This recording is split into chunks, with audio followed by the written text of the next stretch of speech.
This is an examination of the hidden human condition. This is the Hidden Killers Podcast. The Hidden Killers Podcast. With Tony Bruschi. You know, sometimes the insanity plea works. Others, it does not at all. We're going to be talking about a Texas mom found guilty of murdering her 2 children.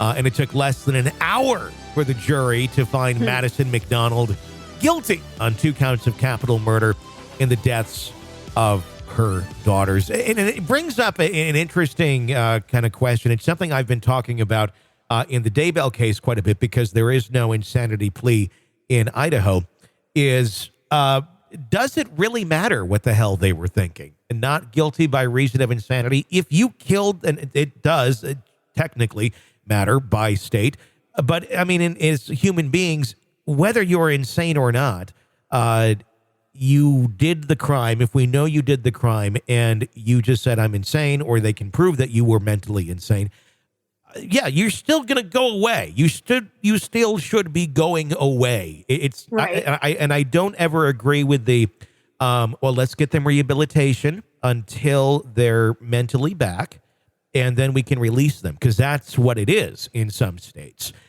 In others, in Idaho, actually it is, even if there's some sort of ruling or sentence, the sentence could actually be, we're going to commit you to a hospital until you are mentally okay, but then you're going to prison, or you're going to stay in this facility for the rest of your life. It's no, well, now you got better. Now you're free to go and run the streets. So it's interesting. At the end of the day, does it really matter what the hell someone's thinking, or what they're going to claim they were thinking? That's a really good point. This story it's hard for me to even talk about it. I can't imagine what was going on in this woman's mind. I'm waiting for people to stop being shocked that mothers kill children.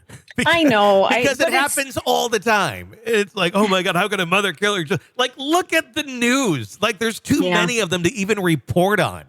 There's just far too many. I see them every day in the headlines, and when I'm determining what stories to talk about or follow, it's every day. There's an epidemic of it, or it's always been going on, and we're just hearing about it far more. I don't know. It might be that we're hearing about it a little bit more than typically. I mean, but the place I'm coming from is, you're supposed to have this bond with your children, and any creature that you're taking care of. And I speak from an experience of, I've never been a mother. Mm-hmm. I have pets. I would never harm my pets. And that maternal instinct, even though it's not the same necessarily with an animal, I can't imagine doing anything that would hurt my pets. So to translate that over to a human, I can't fathom ever feeling like it's okay in some way to kill your child. Now, I mean, some women just do not have a maternal instinct, and I don't know why. I mean, and some men don't have a paternal instinct either. It's just missing in some people. Sometimes I think it's because of conditioning, probably something that was not present in your own upbringing, so you didn't get that instinct. But there is something in us as well that is supposed to be there. Some people are lacking it. That is without a freaking doubt.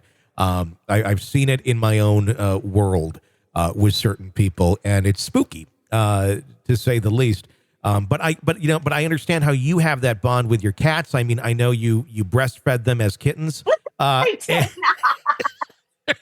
So I know you got that. But here's the thing. I love them enough that I have sacrificed myself in certain ways. Yeah. And I know you're going to take that and run with it. But like when they're sick, I've sacrificed my own sleep, my money. The neighbors' children, the cats were like, they had a little thing where they were wearing the weird hats and stuff and lighting candles at night. And they're saying, Stacy, you must sacrifice the neighbor's children.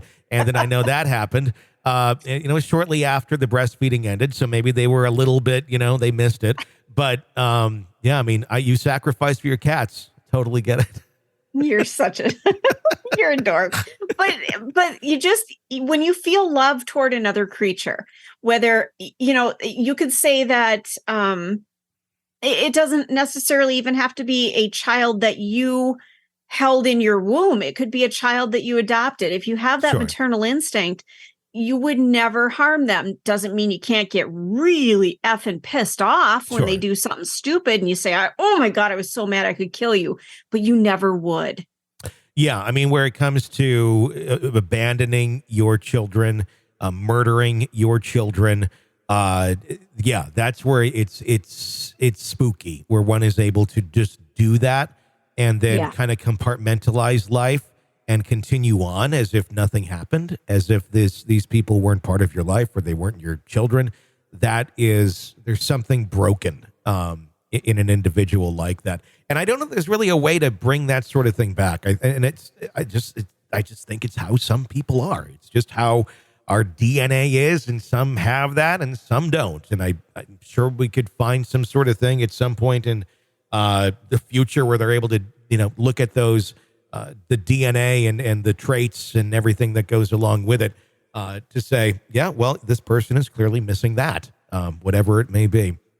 But I think it's really horrible to kill another individual. It takes it up another notch, in my opinion, to actually kill your own child. I'm just kidding. Yeah, it's insane. I mean, it goes against every instinct that human beings have. The Texas jury found Madison McDonald, who's 30, guilty of murdering her two daughters. Her defense claims she was insane at the time of the gruesome killings. It took less than 1 hour for the jurors to return with a unanimous guilty verdict on 2 counts of capital murder. Police said McDonald suffocated her children, Archer Hammond, who was 6, and Lillian Mae McDonald, 1, to death. After the murders, she went to the lobby of the Irving Police Department to call 911. She went to the lobby of the police department to call 911. Authorities determined that she also gave the children a sedative mixture. According to the police affidavit, when McDonald called 911, she calmly reported that she had killed her girls. When an officer arrived in the lobby, McDonald said that her kids were being abused and that she would do anything to protect her children, including eliminating them. So this is something where in her mind, something is very broken. This is a mental disorder that said to her, this is a better thing than for them to be abused. Get them out of that situation would be better. But no, for her, it was eliminating them. Lori Vallow Daybell, I think it's a similar type situation. I think, kids are acting up. In her mind, they're demons. They are demons, and we got to eliminate them, and we'll be together on the other side. But officers immediately responded to McDonald's home after forcing the door open with the help of the Irving Fire Department. They found 2 children dead inside the apartment. Madison McDonald apparently had an irrational fear that people were trying to kidnap her children and sell them into sex slavery. Too much Dateline will do that to you. According to testimony at the trial, jurors had to decide whether she knew at the time that what she did was wrong. Julie Kidd, the defendant's mother, testified in court that the defendant had bipolar and schizophrenia diagnoses. And that's a scary thing with people, because you can still be in possession of your children. I mean, if you can get those things under control through medication and such, I agree, you can have your kids. But if it's not under control, which it clearly wasn't here, who's to check you? Where's the checkbox to make sure you're doing your part? Defense lawyers said McDonald suffered from several mental health disorders and was not aware that she was doing wrong at the time. Testimony at the trial was very emotional when the children's father took the stand. When Archer's father, Tim Hammond, took the stand, he said, "I remember the time I got a call very early Monday morning from her mother telling me that she'd killed the girls." He told jurors he believed she was a good mom and never worried about Archer's safety while he was with her. He testified that after McDonald was involuntarily hospitalized to receive treatment for her mental health struggles, he began to notice that she was becoming more paranoid and claimed that the girls were being abused. Those claims were never substantiated by the police and Child Protective Services. Christopher McDonald, Lillian's father, told jurors that when the pandemic hit, his relationship with his child's mother was strained as she acted more delusional. "I was accused of sexually assaulting her in the middle of the night, crawling through the ceiling or something," said McDonald. She was making accusations against her mom, Archer's dad, lots of stuff. She received an automatic life sentence. Wow. So. All within an hour. Yeah. All within an hour. And I think correct verdict there. Probably killing her, death penalty would not be appropriate. I think it is wrong and inhumane to kill someone who is mentally not right and not there. And she probably did do this in a state of insanity or whatever you want to call it, where she was not mentally right. She probably did not sit there plotting out her murder of her children. But the paranoia, the disorder, the personality disorder, the mental illness that she was suffering from caused her to do, such a horrible thing. And she'll live with it for the rest of her life. If she is back in a state of sanity, that's got to be horrible. I can't imagine coming to that grips with that reality of what you did in a state that you probably don't even remember. Yeah, and it cannot be undone. No. It's a permanent scar in her brain and her life forever.